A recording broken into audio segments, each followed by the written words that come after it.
तो बात की एक बात यह कि कुछ भी असली नहीं है क्या? यहां दवाएं भी नकली मिल रही हैं। 53 दवाएं टेस्ट में फेल हुई तो कंपनियों ने कह दिया कि यह तो हमने बनाई ही नहीं।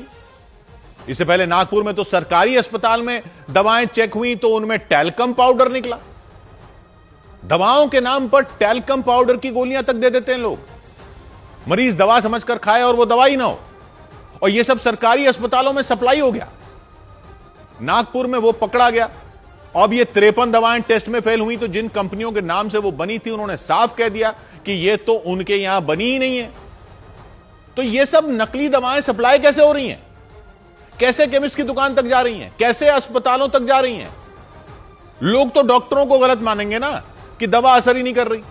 और वो तो छोड़िए, इनका नुकसान भी तो हो रहा होगा। टैल्कम पाउडर खाने से तो बताते हैं कैंसर तक हो सकता है, और जिस बीमारी के इलाज के लिए दवा ली वो भी तो ठीक नहीं होगी, बल्कि केस बिगड़ सकता है। तो ये सब सरकारी अस्पतालों में भी सप्लाई हो रहा है। पब्लिक को कैसे पता चलेगा? और चेक करने वाले भी क्या हर दवा की दुकान को चेक करते फिरेंगे? कैसे करेंगे? दवा कंपनियों में जो दवा बने वो तो वहां चेक हो सकती है, और वहीं और कहीं और पकड़ी जाए तो उसका बैच नंबर वगैरह देखकर चेक हो सकती है। लेकिन अगर दवा पूरी ही नकली बनी हो, कंपनी में बनी ही ना हो, वो कैसे चेक होगी? ये केमिस्ट लोग कहां से लाते हैं दवाएं? ये अस्पतालों में कौन सप्लाई करता है दवाएं? वो दवाओं के स्टॉकिस्ट जो होते हैं वो क्या सीधे कंपनी से नहीं लेते? ये तो सिस्टम बनाया जा सकता है ना कि जहां से दवा आ रही हो उसको चेक किया जा सके। कोई बार कोड, कोई क्यूआर कोड, कुछ तो लगा सकते हैं।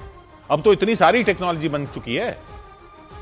ये कोई पब्लिक का काम थोड़ी है कि पब्लिक अपनी रिस्क पर दवा लेगी। पता नहीं दवा में दवा भी है या दवा अपने आप में ऐसा जहर है जिसकी खुद दवा लेनी पड़ेगी। ये सब तो अधिकारी ही देखेंगे ना। चोरों का तो कोई दीन ईमान है ही नहीं। दवाएं भी नकली बनाने से बाज नहीं आ रहे, तो अधिकारी ही कोई तरीका बनाए ना, ऐसा तरीका कि यह हो ही ना सके। शराब के लिए तो बना रखा आपने। एक्साइज विभाग को पूरा ऐसा सिस्टम बनाया हुआ है एक्साइज विभाग का कि एक एक बोतल का हिसाब रहता है। किसी शराब की दुकान पर तो कोई बोतल ऐसे नहीं पहुंच जाती जो बिना एक्साइज दिए बिक जाए।